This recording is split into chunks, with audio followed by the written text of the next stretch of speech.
കർക്കിടകത്തിലെ ആദിയും വ്യാധിയും അകറ്റാൻ ഉത്തരമലബാറിന്റെ നാട്ടുവഴികളിൽ ആടിയും വേടനും ചുവടുവയ്ക്കുന്നു. മലയൻവണ്ണാൻ സമുദായത്തിലുള്ള കൊച്ചുകുട്ടികളാണ് ആടിവേടനായി ഗ്രാമങ്ങളിൽ ഗൃഹസന്ദർശനം നടത്തുന്നത്. പാടവരമ്പിലൂടെ ചെമ്പട്ടുടയാടകൾ അണിഞ്ഞ് നിഷ്കളങ്കത്വം പേറുന്ന കുരുന്നുമുഖവുമായി കർക്കിടകത്തീയങ്ങൾ ഉത്തരമലബാറിലെ ഗ്രാമവഴികളിൽ പണ്ടുകാലത്ത് പതിവാണെങ്കിലും ഇന്ന് കൗതുക കാഴ്ചയാണ്.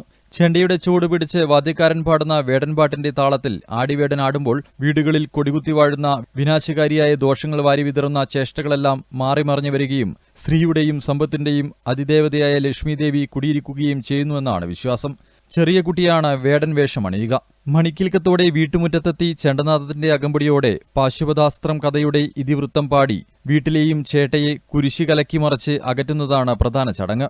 നാട്ടുകാരുടെ ആദിയും വ്യാധിയും അകറ്റാനായി എത്തുന്ന കോലങ്ങൾ അർജുനനെ പരീക്ഷിക്കാനെത്തുന്ന ശിവന്റെയും പാർവതിയുടെയും പ്രതിരൂപങ്ങളായാണ് കരുതുന്നത്. പണ്ടുകാലത്ത് എന്ന് പറഞ്ഞാൽ നമ്മളെ ഈ ആദിവ്യാധികൾ അകറ്റാൻ വേണ്ടി ഈ പന്നമാസം കർക്കിടക മാസത്തിൽ വേറെ നമ്മളെ സമുദായത്തിനും വേറെ ഒന്നും വരുമാനമില്ല. അപ്പോൾ ആ സമയത്ത് ഇങ്ങനെ പുരാതനമായിട്ട് അന്നേ ഉണ്ടാക്കിയൊരു ആചാരമാണ് ഇത് വേടൻപാട്ട്. പക്ഷേ ഇപ്പോൾ കണ്ണൂർ ജില്ലയിൽ വേറെ വളരെ ചുരുക്ക സ്ഥലത്ത് മാത്രമേ ഇപ്പോൾ നിലനിൽക്കുന്നുള്ളൂ. ഇപ്പോൾ പട്ടുവത്ത് തന്നെ നോക്കിക്കഴിഞ്ഞാൽ നമ്മളെ മംഗലശ്ശേരി ഭാഗത്ത് മാത്രമേ ഇപ്പോൾ നിലനിൽക്കുള്ളൂ. പട്ടുവത്ത് തെയ്യങ്ങൾ ഒരുപാടുണ്ട്. പക്ഷേ നമ്മൾ ഈ കോതാരിപ്പാട്ട് വേടൻപാട്ട് ഇതൊക്കെ അന്യം നിന്ന് പോകുന്ന ഒരവസ്ഥയിലാണ് ഇപ്പോൾ ഉള്ളത്. പട്ടുവ മംഗലശ്ശേരി ഭാഗങ്ങളിൽ 3 വയസ്സുള്ള ആത്മിക വിവേക്, 5 വയസ്സുള്ള അമർചന്ദ്, 11 വയസ്സുള്ള കാശിനാഥ് എന്നിവരാണ് വേടനായത്. 7ാം നാളിലാണ് മംഗലശ്ശേരിയിൽ കുഞ്ഞുവേടൻ സന്ദർശനത്തിനെത്തിയത്.